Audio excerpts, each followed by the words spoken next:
창세기 11장. 당시에는 온 세상 사람들이 사용하는 언어가 하나여서 모두가 같은 말을 썼다. 사람들이 동쪽으로 이동하다가 시날 땅의 한 평야에 이르자 거기에 머물러 살았다. 그들은 서로 이런 말을 주고받았다. 자, 우리가 벽돌을 빚어 단단하게 굽자. 사람들은 돌 대신 벽돌을 썼고 진흙 대신 역청을 썼다. 사람들은 또 이런 말도 했다. 자, 우리가 함께 도시를 건설하자. 하늘까지 닿는 망대를 세우자. 그래서 우리 이름을 날리고 우리가 온 땅에 흩어지는 일이 없도록 하자. 주께서 땅 위로 내려오셔서 사람들이 건설한 도시와 쌓아 올린 망대를 바라보셨다. 주께서 말씀하셨다. 저들은 모두 한 민족이고 모두 똑같은 언어를 사용하다 보니 이런 짓을 시작했구나. 이제 저들이 마음만 먹으면 못할 짓이 없겠구나. 자, 이제 우리가 내려가서 저들의 언어를 뒤섞어 놓자. 그래서 저들이 서로의 말을 알아듣지 못하게 하자. 주께서 사람들을 거기에서 땅 위 곳곳으로 흩으셨다. 그러자 사람들은 성 사터니를 중단할 수밖에 없었다. 주께서 사람들이 쓰는 언어를 섞어 놓아 그들을 온 땅에 흩어져 살게 하셨다. 이런 뜻에서 그 성의 이름이 바벨이라 불리게 되었다. 셈의 후손들은 다음과 같다. 홍수가 끝난 지 2년 뒤 셈은 아르박삿을 낳았다. 그때 셈의 나이는 100세였다. 셈은 아르박삿을 낳은 뒤에도 500년을 더 살며 아들, 딸을 낳았다. 아르박삿은 35세에 셀라를 낳았다.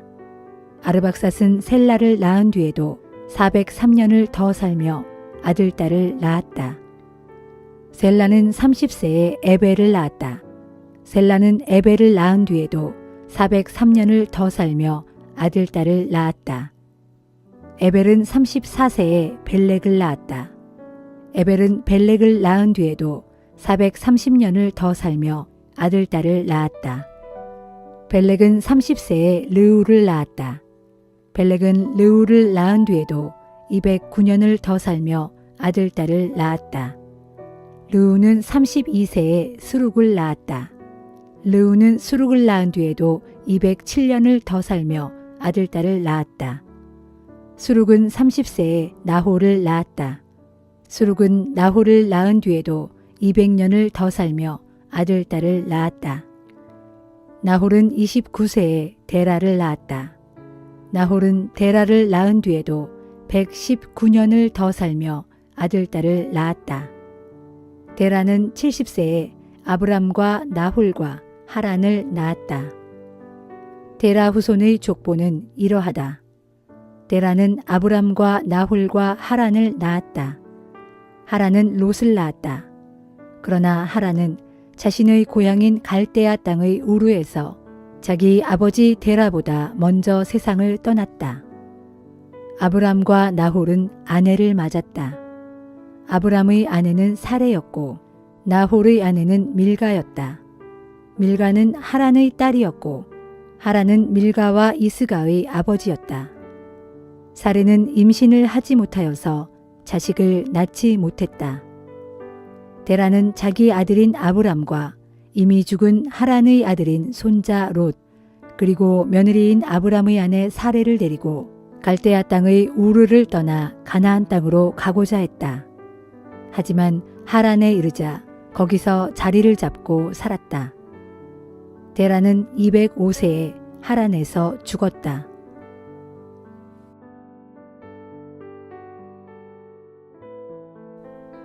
마태복음 10장. 예수께서는 12제자를 부르셨다. 그런 후 그들에게 더러운 귀신을 쫓아내는 권세와 온갖 질병 및 병약한 사람들을 고칠 수 있는 능력을 주셨다. 12제자의 이름은 이렇다. 베드로라고도 불리는 시몬, 베드로의 동생 안드레, 세베대의 아들 야고보, 야고보의 동생 요한, 빌립, 바돌로메, 도마, 세리마테, 알페오의 아들 야고보, 다데오, 가나안 사람 시몬, 그리고 예수를 팔아넘긴 가룟 유다. 예수께서 전도를 위해 12 제자를 보내시면서 이렇게 분부하셨다. 이방인이나 사마리아 사람들이 사는 곳에는 가지 말고 오직 이스라엘 집의 길 잃은 양떼에게로 가라. 가서 그들에게 하늘나라가 가까이 이르렀다고 선포하라. 또한 병자를 고쳐주고 죽은 자를 살리고 나병 환자를 깨끗하게 하고 귀신들을 쫓아내라. 너희가 거저 받았으니 거저 주어라. 돈은 한 푼도 가져가지 말아라. 식량자루나 여벌의 옷이나 신발이나 지팡이도 갖고 가지 말아라. 일꾼은 마땅히 자기가 먹을 것을 얻을 자격이 있다. 어떤 도시나 마을에 가든지 우선 그곳에서 머물기에 합당한 사람을 찾아내어 다음 마을로 떠날 때까지 그 집에 묵도록 하여라. 너희가 그 집에 묵게 될 때는 평안을 빌고 축복해 주어라. 그 집이 복을 받을 만하면 너희가 비는 복을 받을 것이고 그렇지 못하면 그 복이 너희에게 되돌아올 것이다. 어느 마을이나 집이든 너희 말을 받아들이지 않거든 그곳을 떠날 때 너희 발에 묻은 먼지를 탈탈 털어버리라. 내가 진정으로 말한다. 심판날에 소돔과 고모라보다 그 마을이 더 가혹한 벌을 받을 것이다. 내가 너희를 보내는 것이 양을 이리떼 가운데로 보내는 것과 같다. 그러므로 너희는 뱀같이 슬기롭게 처신하고 비둘기같이 순결하게 행동하라. 사람들을 조심하여라. 너희를 잡아 법정에서 신문하고 회당에서 매질할 사람들이 있을 것이다. 또 너희는 나 때문에 총독들과 왕들 앞에 끌려가 재판을 받게 될 것이다. 그러나 그때가 바로 세상에 나를 증거할 기회다. 너희가 잡혀갔을 때 무엇을 말하고 또 어떻게 말할까 조금도 걱정하지 말아라. 그때 너희가 해야 할 말을 알려주실 분이 계실 것이다. 그때 말하는 이는 너희가 아니라 너희 안에서 말씀하시는 하늘 아버지의 성령이시다. 형제가 형제를 거슬러 죽게 하고 아버지가 아들을 원수처럼 여기게 되고 또 자식이 제 부모를 고발하여 죽게 할 것이다. 나를 믿는다는 이유만으로 사람들이 너희를 미워할 것이다. 그러나 끝까지 참는 사람은 구원을 받을 것이다. 이 동네에서 박해하거든 저 동네로 피하라. 너희가 이스라엘의 모든 동네를 다 돌기 전에 인자가 올 것이다. 제자가 스승보다 더 높지 않고 종이 주인보다 더 높을 수 없다. 제자가 스승만큼 되고 종이 주인만큼 된다면 그것은 기쁜 일이 아니겠느냐. 사람들이 집주인인 나를 바알세불이라고 불렀으니 집 사람들인 너희에게야 얼마나 더 심한 말을 하겠느냐. 그러나 너희는 너희를 위협하는 세상 사람들을 두려워하지 말라. 덮은 것들은 드러나게 마련이고 숨긴 것들도 알려지게 마련이다. 지금 내가 어두운 데서 말한 것을 너희는 밝은 데서 크게 외치고 내가 너희 귀에 대고 속삭인 말을 너희는 지붕 위에서 소리 높여 외쳐라. 몸은 죽일 수 있어도 영혼은 죽이지 못하는 사람들을 두려워하지 말라. 오직 몸과 영혼을 모두 지옥에 던져 파멸시킬 수 있는 하나님을 두려워하라. 참새 2마리의 값이 얼마인 줄 아느냐? 겨우 한 아사리온이 아니냐? 그러나 너희의 하늘 아버지께서 허락하시지 않으면 참새 1마리도 땅에 떨어지는 법이 없다. 하늘 아버지께서는 너희 머리카락까지도 다 헤아리시는 분이시다. 그러니 걱정하지 말고 두려워하지 말아라. 너희는 많은 참새들보다 훨씬 더 귀하지 않느냐. 누구든지 세상 사람들 앞에서 나를 안다고 시인하면 나도 하늘에 계신 내 아버지 앞에서 그를 안다고 시인하겠다. 그러나 누구든지 세상 사람들 앞에서 나를 모른다고 부인하면 나도 하늘에 계신 내 아버지 앞에서 그를 모른다고 부인할 것이다. 너희는 내가 이 땅에 평화를 주려고 온 줄로 생각지 말아라. 평화가 아니라 칼을 주려고 왔다. 나는 아들이 아버지와 딸이 어머니와 며느리가 시어머니와 서로 맞서 다투게 하려고 왔다. 그러므로 사람의 원수는 바로 그 집안 식구가 될 것이다. 만일 너희가 나보다 너희 아버지와 어머니를 더 사랑한다면 너희는 내 제자가 될 자격이 없다. 만일 너희가 나보다 너희 아들이나 딸을 더 사랑한다면 마찬가지로 너희는 내 제자가 될 자격이 없다. 또 누구든지 자기가 져야 할 십자가를 회피하고 나를 따르려 한다면 그 역시 내 제자가 될 자격이 없다. 자기 목숨만 소중하게 생각하는 사람은 그 목숨을 잃게 될 것이다. 그러나 나를 위하여 자기 목숨을 버리는 사람은 도리어 그 목숨을 얻게 될 것이다. 너희를 받아들이는 사람은 곧 나를 받아들이는 것이고 나를 받아들이는 사람은 곧 나를 보내신 아버지 하나님을 받아들이는 것이다. 누구든지 예언자를 예언자로 여겨 그를 받아들여 영접한다면 그 사람은 예언자가 받는 것과 똑같은 상을 받을 것이다. 또 누구든지 의인을 의인으로 여겨 그를 받아들여 영접한다면 그 사람은 의인이 받는 상과 똑같은 상을 받을 것이다. 내가 너희에게 분명히 말한다. 아무리 보잘것없는 사람일지라도 그가 내 제자라는 이유로 그에게 냉수 한 그릇이라도 대접하는 사람은 반드시 자기가 받을 상을 놓치지 않을 것이다.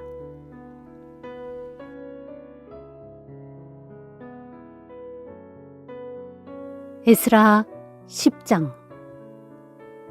에스라가 하나님의 성전 앞에 엎드려 눈물을 흘리며 하나님께 기도하고 죄를 고백할 때 이스라엘 백성들이 남자나 여자나 어린아이 할 것 없이 큰 무리를 지어 에스라의 주위로 모여들어 다 함께 통곡하며 회개했다.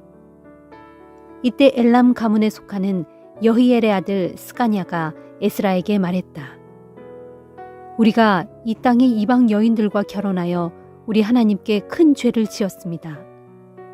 그러나 그럼에도 불구하고 이스라엘에는 아직 소망이 남아 있습니다. 이제 우리가 에스라 제사장님과 또 하나님의 계명을 경외하는 분들의 가르침을 쫓아 우리 하나님 앞에서 언약을 세워 이방 여인들과 그들이 낳은 자식들을 우리 가운데서 다 내보내기로 작정합시다. 우리 모두가 주의 율법을 따라 그렇게 하도록 합시다. 자, 이제 일어나십시오. 이 일은 에스라 제사장님이 주도하셔야 합니다. 우리는 제사장님을 적극적으로 도울 것입니다. 그러니 용기를 갖고 이 일을 힘있게 추진해 주십시오. 이에 에스라가 자리에서 일어나 제사장들과 레위 사람들과 온 이스라엘 백성들에게 그렇게 하기로 하겠다는 맹세를 하게 하니 그들이 모두 스가냐의 제안대로 하겠다고 맹세하였다.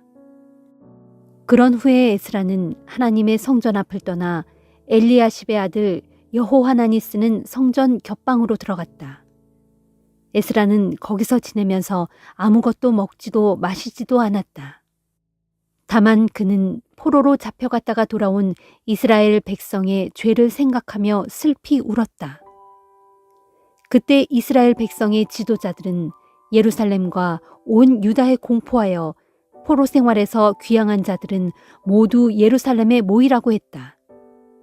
만일 누구든지 사흘 안에 예루살렘에 올라오지 않으면 이스라엘 공동체에서 그를 쫓아내고 그의 모든 재산을 빼앗는다고 선포했다. 그러자 유다와 베냐민 지파의 모든 사람들이 사흘 안에 예루살렘에 다 집합했다. 그날은 9째 달 20일이었다. 하나님의 성전 앞 광장에 모인 백성들은 이방 민족과의 결혼 문제로 크게 근심한 데다 비까지 억수같이 쏟아지므로 모두 몸을 떨고 있었다. 그때 제사장 에스라가 자리에서 일어나 그들에게 말했다. 여러분은 이방 여인들을 아내로 삼음으로써 주를 배신하고 이스라엘의 죄악을 더 높이 쌓았습니다. 그러므로 이제 여러분은 우리 조상들의 하나님 앞에 여러분의 죄악을 고백한 후에 하나님의 뜻을 따르도록 하십시오. 곧 주변 이방 족속들과의 관계를 모두 끊고 또한 여러분의 이방 아내들도 모두 내보내도록 하십시오. 그러자 그곳에 모인 온 무리가 큰 소리로 응답했다. 제사장님 말씀이 옳습니다. 우리 모두는 제사장님 말씀대로 따르겠습니다. 그러나 그들은 이런 제안을 했다. 지금 이곳에 모인 사람들의 수가 아주 많고 시기가 장마철이라 이렇게 바깥에 계속 서 있기가 어렵습니다. 그리고 이 문제는 하루 이틀 사이에 해결될 일도 아닙니다. 너무 많은 사람들이 이 문제에 연루되어 죄를 지었기 때문입니다. 그러므로 우리 가운데서 대표자들을 뽑아서 그들로 온 공동체의 문제를 처리하게 합시다. 곧 이방 여인을 아내로 데리고 사는 자는 누구나 지정된 시일에 자기 마을의 장로와 재판관과 함께 출두하게 합시다. 그렇게 해서 우리 하나님의 불같은 무서운 진노가 우리에게서 떠나가게 합시다. 이 제안에 대해 모두가 찬성했지만 반대자가 없는 것은 아니었다. 아사엘의 아들 요나단과 디과의 아들 야스야가 일어나 반대 의견을 말하자 무슬람과 레위 사람 삽부대가 그들 편에 서서 지지했다. 그러나 포로 귀한 자들은 모두 제안된 의견에 찬성했다. 그래서 제사장 에스라는 각 가문마다 한 사람씩 최고 우두머리를 호명하여 그들에게 이 문제를 처리하도록 위임했다. 그러자 각 가문의 우두머리들은 열째 달 1일에 첫 모임을 갖고 그 문제를 본격적으로 조사하기 시작했다. 그리하여 이방 여인을 아내로 취한 이스라엘 남자들을 조사하는 그 일은 이듬해 첫째 달 1일에 마무리되었다. 이방 여인들과 결혼한 유다 사람들의 명단은 다음과 같다. 먼저 제사장들 중에서는 요사닥의 아들 예수아 및 그의 형제들인 마아세야, 엘리에셀, 야립, 그달랴가 있었다. 그들은 모두 자신들의 아내로 삼았던 이방 여인을 내보내기로 손을 들어 서약하고 지은 죄를 용서받기 위해 각자 순양 한 마리씩을 잡아 속죄 제물로 주께 바쳤다. 인멜 가문 중에서는 하나니와 스바랴가 있었고 하림 가문 중에서는 마아세야, 엘리야, 스마야, 여히엘 그리고 우시야가 있었으며 바수울 가문 중에서는 엘류엔의 마아세야, 이스마엘, 느다넬, 요사밧 그리고 엘라사가 있었다. 레위 사람들 중에서는 요사밧, 시므이, 글리다라고도 불리는 글라야, 부다히야, 유다 그리고 엘리에셀이 있었다. 노래하는 성가대원 중에서는 엘리야십이 있었고 성전 문지기 중에서는 살룸, 델렘 그리고 우리가 있었다.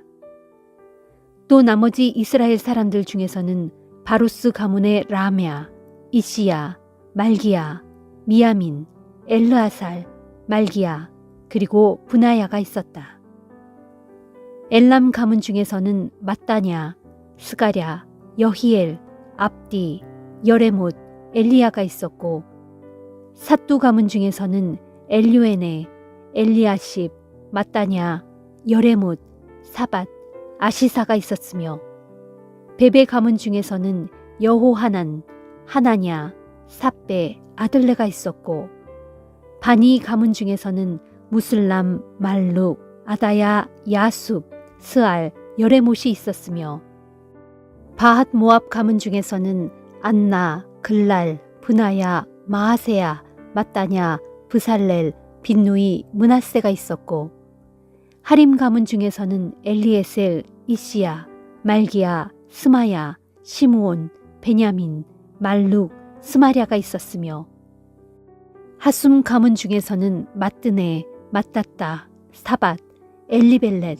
여레메, 므낫세, 시므이가 있었고 바니 가문 중에서는 마아데, 아므람, 우엘, 분하야, 베드야, 글루히, 와냐, 무레못, 에랴십, 마따냐, 마뜨네, 야수, 바니, 빈누이, 시므이, 셀레메아, 나단, 아다야, 막나드베, 사세, 사레, 아사렐, 셀레메아, 스마랴, 살룸, 아마랴, 요셉이 있었으며 느보 가문 중에서는 여이엘, 마띠디아, 사밧, 스비네, 잇도, 요엘, 그리고 분하야가 있었다. 이상은 모두 이방 여인을 아내로 취한 유다 사람들인데 그들 중에는 이방 아내와의 사이에 자녀를 낳은 이들도 있었다.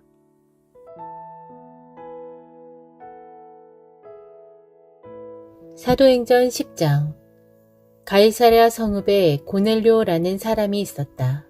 그 사람은 이탈리아 부대로 알려진 로마 군대의 백부장이었다.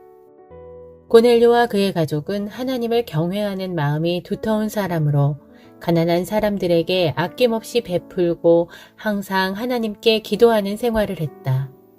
어느 날 오후 3시쯤 고넬료는 환상을 보았다. 하나님의 천사가 그에게 와서 고넬료야 하고 부르는 것이었다. 고넬료는 두려움 속에서 천사를 바라보며 물었다. 주여, 무슨 일이십니까? 천사가 말했다.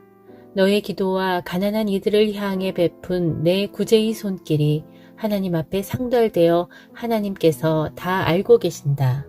이제 즉시 욥바로 사람을 보내어 베드로라고 하는 시몬을 데려오게 하여라.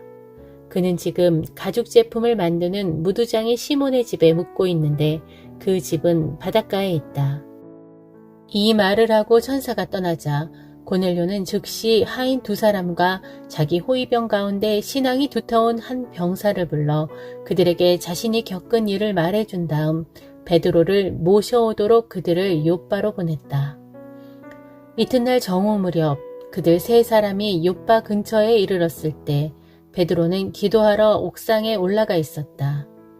베드로는 배가 고파 뭔가를 먹고 싶었지만 식사는 아직 준비 중이었다. 그러던 중 베드로는 황홀경에 빠져 환상을 보게 되었다. 환상 가운데 베드로는 갑자기 하늘이 열리고 내 귀퉁이가 동여매어진 큰 보자기 같은 것이 땅으로 내려오는 것을 보았다. 그 보자기 안에는 땅 위를 기어다니는 뱀들이 있었고 또 공중의 새들뿐만 아니라 온갖 종류의 4발 달린 짐승들이 들어있었다. 그때 하늘에서 음성이 들려왔다. 베드로야, 일어나서 그것들을 잡아먹어라. 베드로가 놀라 소리쳤다. 주님, 절대 안 됩니다. 저는 지금까지 불결하고 더러운 것은 한 번도 입에 대어본 적이 없습니다. 그러자 2번째로 음성이 들려왔다. 어느 것이든 더럽다고 하지 말아라. 모두 하나님께서 깨끗하게 만드신 것이다. 이와 똑같은 환상이 3번이나 반복되더니 보자기는 갑자기 하늘로 다시 들려 올라갔다. 베드로가 그 환상이 무엇을 의미하는지 무척 궁금해하는 동안에 고넬료가 보낸 사람들이 시몬의 집을 찾아내어 그 집의 대문 앞에 당도했다. 그리고 그들은 큰 소리로 물었다. 여기가 베드로라고 하는 시몬이 묵고 있는 집입니까? 때에 베드로는 방금 본 환상에 대해 골똘히 생각하고 있었는데 성령께서 그에게 말씀하셨다. 시몬아, 지금 3사람이 너를 찾고 있는 중이다. 너는 아래층으로 내려가서 지체 없이 그들을 만나 의심하지 말고 그들과 함께 가거라. 그들은 내가 보낸 사람들이다. 그래서 베드로는 내려가서 그들에게 말했다. 내가 바로 당신들이 찾는 사람이요. 무슨 일로 오셨소? 그 사람들이 대답했다. 저희는 백부장 고넬료가 보내서 온 사람들입니다. 그분은 의롭고 신앙심이 깊은 사람으로 유대 사람들에게도 크게 존경을 받는 사람입니다. 그분에게 거룩한 천사가 나타나 이르기를 당신을 집으로 모시고 와서 당신의 말을 들으라고 했습니다. 베드로는 그들을 맞아들여 그날 밤을 거기서 묵게 한 뒤 다음날 그들과 함께 길을 떠났다. 욥바의 신자들 몇 사람도 베드로와 함께 갔다. 이튿날 그들은 가이사랴에 도착했다. 백부장 고넬료는 친척과 친구들을 자기 집에 모두 불러놓고 베드로 일행을 기다리고 있었다. 베드로가 집 안으로 들어가자 고넬료가 일어나 베드로 앞에 엎드려 절을 했다. 그러자 베드로가 고넬료를 얼른 일으켜 세우며 말했다. 일어나시오. 나도 당신과 똑같은 사람일 뿐이요. 그리고 베드로는 고넬료와 잠시 이야기를 나눈 다음 사람들이 모여있는 방으로 들어갔다. 베드로가 그들에게 말했다. 여러분도 잘 아시다시피 우리 법에는 유대인이 이렇게 이방인과 사귀거나 방문하는 것이 금지되어 있습니다. 그러나 하나님께서는 어떤 사람도 차별해서는 안 된다는 것을 제게 환상으로 보여주셨습니다. 그래서 여러분이 저를 부르러 사람을 보냈을 때 거절하지 않고 이렇게 왔습니다. 그런데 여러분은 무슨 일로 저를 오라고 하셨습니까? 백부장 고넬료가 대답했다. 나흘 전입니다. 제가 이맘때쯤 오후 기도를 주님께 드리고 있는데 갑자기 제 앞에 눈부시게 빛나는 옷을 입은 사람이 나타나서 제게 말하기를 고넬료야, 하나님께서 내 기도를 들어주셨고 내가 가난한 사람들에게 베푸는 자선을 모두 기억하고 계신다. 이제 너는 욥바로 사람을 보내어 베드로라고 하는 시몬을 모셔오게 하여라. 그는 지금 가죽 제품을 만드는 무두장이 시몬의 집에 머물고 있는데 그 사람의 집은 바닷가에 있다. 라고 하였습니다. 그래서 제가 즉시 선생님께 사람을 보냈던 것인데 이렇게 와주셨으니 잘하셨습니다. 저희는 주님께서 선생님을 통해 저희에게 명하시는 모든 말씀을 들으려고 지금 이렇게 하나님 앞에 모여 있습니다. 베드로가 입을 열어 말하기 시작했다. 이제야 내가 분명히 깨달았습니다.